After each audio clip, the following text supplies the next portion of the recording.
For today's video guys, Fortuner naman ang gagawin natin. So papalitan to ng tensioner. So let's go! So ito yung luma niya. Ayun na yung bago. Yan. So pag ilalagay nyo to, at tanggalin nyo yung alternator kasi nakakapit dito yun eh.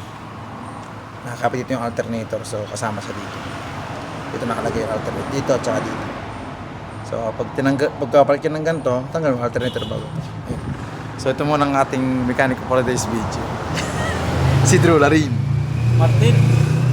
Tsaka meron pa lang air duct. Yung air duct dito nakalagay. Naglili yata. Kasi gawa nung ano eh, yung malaki itong ano. Ah? Kasi yan. So tayo na lang maglalagay ng alternator.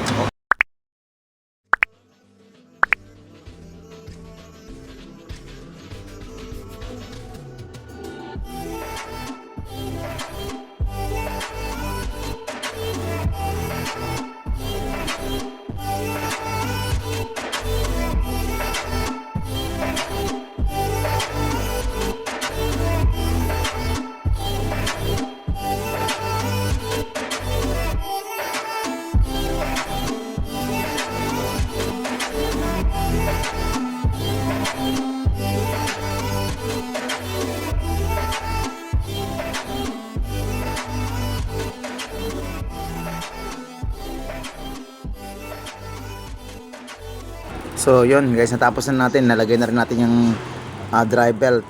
Yan. Medyo mahirap lang ilagay kasi sikip. Tapos ilagay na, sunod na mating ilagay ang air duct. So let's go.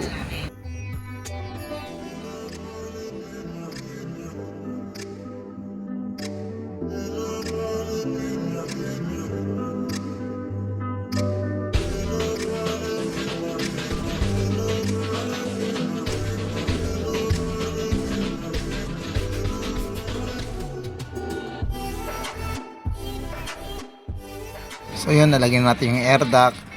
Okay na siya. Tsaka pati pa tong reservoir pala yan. Tinanggal din pala yan kanina. So yun, nakabit na natin lahat. So bali, check na lang natin to kung okay na, wala na siyang ingay yung kanyang tensioner. So let's go.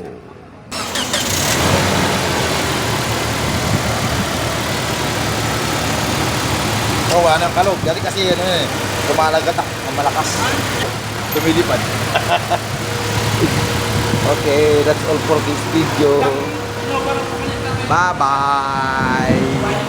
Wait lang pala mga bossing. Baka mayroon sa inyong gustong bumili ng sakyan na to. Vios 2006 model. Tapos price niya is PM na lang kayo sa amin kung interesado kayo. So, thank you.